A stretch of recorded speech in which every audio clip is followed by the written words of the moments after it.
அவர் ஒரு வயதான விவசாயி. அவருக்கு சொந்தமாக கொஞ்சம் விவசாய நிலம் இருந்தது. தனது சிறு வயதில் இருந்தே அந்த விவசாய நிலத்தில் தனி ஆளாகவே அவர் விவசாயம் செய்து வந்தார்.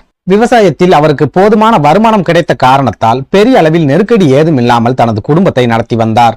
அந்த விவசாயிக்கு 3 ஆண் மகன்கள் இருந்தார்கள். ஆனால் அவர்கள் மூவருமே குடும்பத்தை பற்றி கொஞ்சமும் கவலைப்படாமல் வெட்டியாக ஊர் சுற்றி கொண்டிருந்தனர். மகன்களின் இந்த போக்கு விவசாயிக்கு மிகுந்த மனக்கவலையை ஏற்படுத்தியது. இப்படியே நாட்கள் கடந்தன. சில நாட்கள் கழித்து அந்த விவசாயி தான் வாழ்வின் கடைசி கட்டத்தில் இருப்பதை உணர்கிறார். உடனே தனது 3 மகன்களையும் அழைத்து தன்னிடம் இருந்த விவசாய நிலத்தை 3 பகுதிகளாக பிரித்து அவர்கள் மூவருக்கும் கொடுத்துவிட்டு அந்த விவசாயி இறந்து போகிறார். ஆனால் அவர் இறப்பதற்கு சில நிமிடங்களுக்கு முன்பு அந்த விவசாய நிலத்தில் 1 அடி ஆழத்தில் புதையல் ஒன்று இருப்பதாகவும் அந்த புதையலை தேடி கண்டுபிடித்து நீங்கள் மூவரும் சரிசமமாக பிரித்துக் கொள்ளுங்கள் என்றும் சொல்லிவிட்டு உயிரை விட்டு விடுகிறார். அதன் பிறகு தந்தையின் இறுதிச் சடங்கை சிறப்பாக செய்து முடித்த மகன்கள் மூவரும் விவசாய நிலத்தில் இருக்கும் புதையலை உடனடியாக தோண்டி எடுக்க வேண்டும் என்று முடிவு செய்கின்றனர்.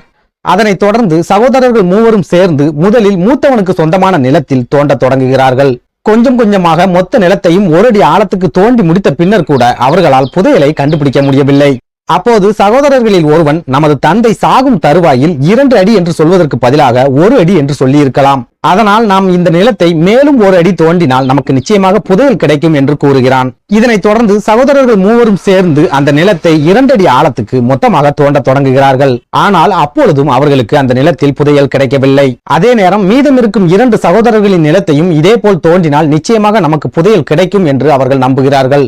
உடனே சகோதரர்கள் 3 பேரும் சேர்ந்து மொத்த நிலத்தையும் 2 அடி ஆழத்துக்கு சரிசமமாக தோண்டுகிறார்கள். ஆனால் அப்பொழுதும் அந்த நிலத்தில் அவர்களுக்கு புதையல் எதுவும் கிடைக்கவில்லை.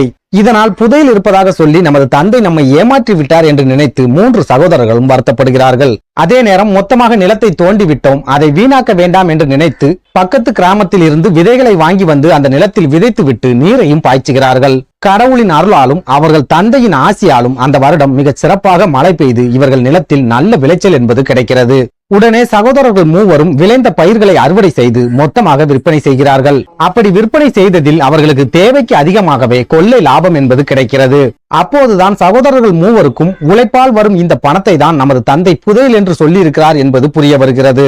தந்தையின் எண்ணத்தை புரிந்து கொண்ட மகன்கள் மூவரும் அடுத்த கட்ட விளைச்சலுக்காக நிலத்தை தயார் செய்ய தொடங்கினர்.